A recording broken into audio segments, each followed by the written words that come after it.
but the basic is there's a transaction. And that transaction means somebody makes a purchase. They make a purchase of a good, a service, or a financial assets. That purchase can be made with money or credit. If money, when you make a purchase with money, you end the transaction. You don't owe anything. When you make it with credit, then there's a liability. You have to come up with the money because a credit, that debt, is an obligation to deliver money. So there's a basic transaction. There's spending, in other words, the total amount of money and credit spent on a good or service. And then there's the item that you're buying, a stock, a bond, a car, a bushel of wheat. There's that transaction. Demand is best measured in terms of spending. You know, I think in traditional economics, it's a mistake to measure it in terms of the quantity of goods. What is given up in a purchase is money or credit. What we go through is we go through a cycle. We go through a credit cycle. Credit can be created. It's not created through the velocity, as is commonly believed. It can be created out of thin air. If I go into a store or I have somebody paint my house and I say I'm going to pay you later, I've created credit. That'll count in GDP. It'll be an item of production. So what we have is a credit cycle. If there's not much debt, if you don't have much debt, then you have the ability to borrow money. Let's say you earn $100,000 a year and you don't have any debt, you can then borrow $10,000 a year. You therefore can spend $110,000. Your spending of $110,000 is somebody else's income of $110,000. So it has a positive effect, and you go through a cycle. And through that cycle, you spend $110,000, they earn $110,000, and the cycle becomes self-reinforcing. Through that cycle, debt rises faster than income. Debt rises faster than income. Debt can't rise faster than income forever. So as debt rises faster than income, you have a debt cycle. What causes it to stop? Well, traditionally, as you lower interest rates, it creates debt. Has three positive effects. If interest rates are too high, then you lower interest rates. Lowering interest rates has the effect of making it easier to service the debt.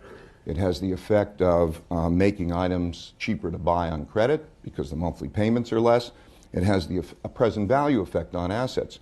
So if you lower interest rates and you have something that has a cash flow, let's say a piece of real estate or something, they have a present value effect. It causes those assets to go up.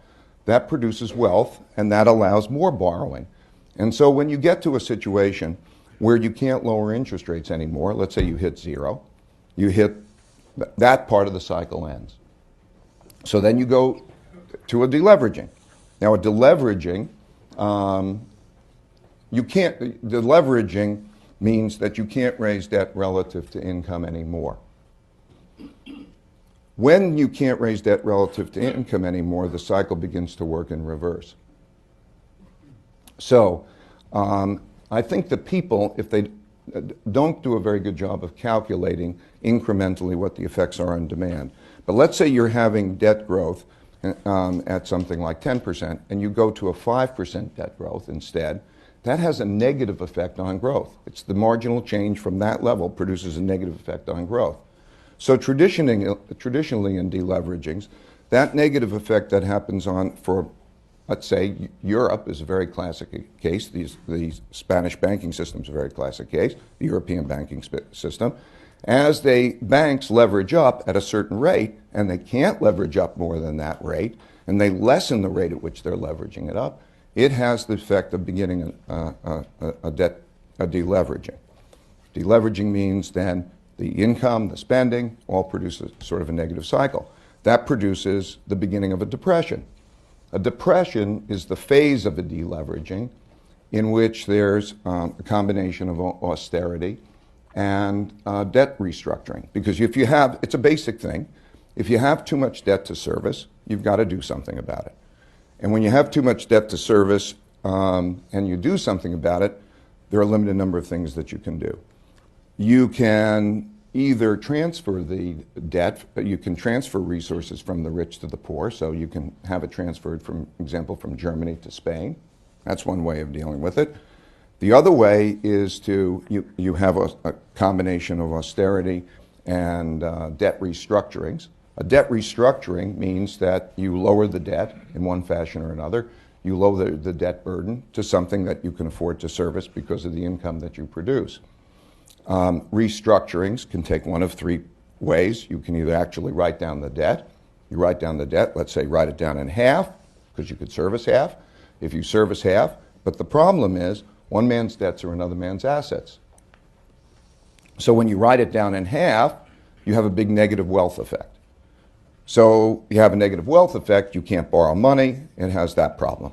So a restructuring becomes a problem. You could restructure it either in the form of writing it down, or in one way or another, you can lengthen the payments, or you can forcibly lower the interest rate. But some way or another, you've got to get the payments in line for what the cash flows are producing so that you can service that kind of a debt. That's a very painful process. So a depression is the phase of the deleveraging when there's a combination of austerity and writing down debts. So classic depression, 1930 to 1932, March of 1933, we print money. So the third way that you can deal with it is you can print money, essentially what we call print money. The printing of money means that essentially a central bank, debt is a commitment to deliver money. So if a central bank slips into the system a certain amount of money each year, it can make that easier. Think about the debt write-down, that something maybe is a debt, and you say, I'm going to write it down to a level that could be sustainable, and you write it down by 50%. That has a big negative wealth effect. Big deal. Bad. If it's 10-year debt, maybe that's equivalent to 5% a year for 10 years.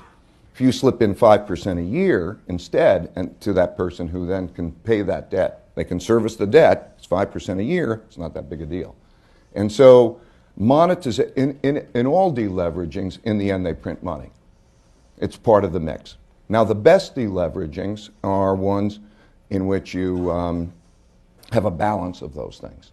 Ultimately, you have to bring down the debt-to-income ratio. So, and the ways that ultimately you'll have a balance of those three things. Those three things, again, you're going to have a certain amount of transfer of wealth. You're going to have a certain amount, let's call them four things, a certain amount of austerity, a certain amount of debt write-downs, and a certain amount of printing of money. The debt write-downs and the austerity are deflationary. The printing of money is inflationary.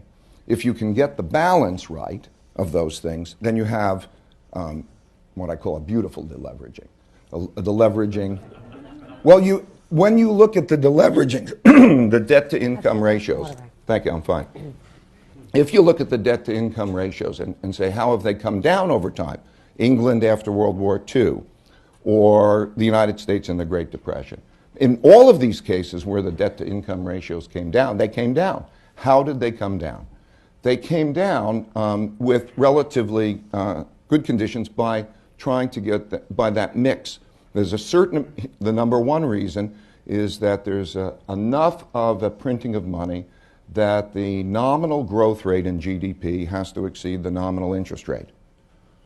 Okay, because think about it, you have a certain amount of debt and there's a certain debt service cost. And if that interest rate on the debt is higher than the nominal GDP rate, then that means that it's going to compound unless you keep cutting, and that produces a negative consequence.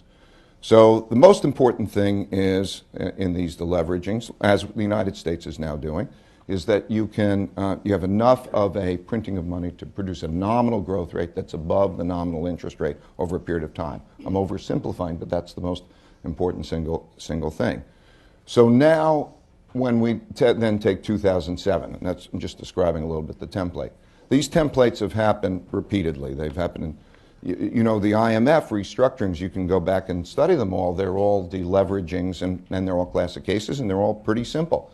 So 2007, and also in the European case, what we had was rates of debt growth that were unsustainable rates of debt growth. The mistake of monetary policy, I think most the most common mistake of monetary policy, is that it's targeting inflation and growth.